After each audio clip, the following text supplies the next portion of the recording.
मोरया. आमचं मंडळ आमचा पप्पा. आता आपल्या गणेश मंडळाचं वैशिष्ट्य दाखवा. AI न्यूज चॅनलवर संपर्क करा 94 21 64 81 82.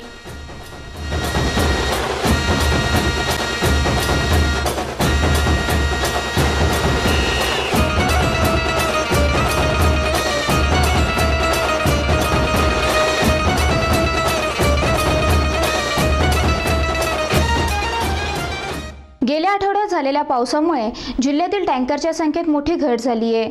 सध्या जिल्ह्यात 815 टँकरच्या माध्यमातून पाणी पुरवठा केला जातोय. गेल्या आठवड्यात 2 दिवस झालेल्या जोरदार पावसामुळे जिल्ह्याला जीवनदान मिळालंय. या पावसामुळे जिल्ह्याभरातील नदी नाले वाहू लागल्याने पिण्याच्या पाण्याचा प्रश्न काहीसा दूर झालाय. त्यामुळे टँकरच्या संख्येत मोठ्या प्रमाणात घट झाली आहे. पावसापूर्वी जिल्हाभरात 1249 टँकरने पाणी पुरवठा केला जात होता, परंतु जोरदार पाऊस झाल्यामुळे टँकरची संख्या 434ने घटली आहे. सध्या जिल्ह्यात 577 गावे आणि 318 वाड्यांना 815 टँकरच्या माध्यमातून पाणी पुरवठा करण्यात येत आहे.